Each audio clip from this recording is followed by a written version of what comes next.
Durek Rask served as the Death Guard's Master of Ordnance during the Great Crusade and Horus Heresy.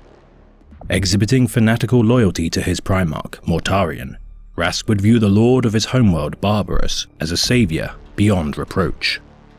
Rask's loyalty to his Genefather combined with his intelligence for siege warfare would aid him in rising through the ranks of the 14th Legion.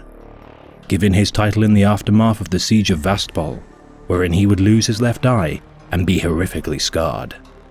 With Mortarion's decision to side with the traitor Warmaster, Horus Lupercal, Rask would be the first and loudest supporter of his decision, bolstered due to his membership to the Death Guard's seven-pillared Warrior Lodge. Fighting during the betrayal of Istvan III, Rask would lead a vanguard attack against the loyalist Death Guard legionaries. Yet in the ensuing battle, not even his zeal could protect him from death.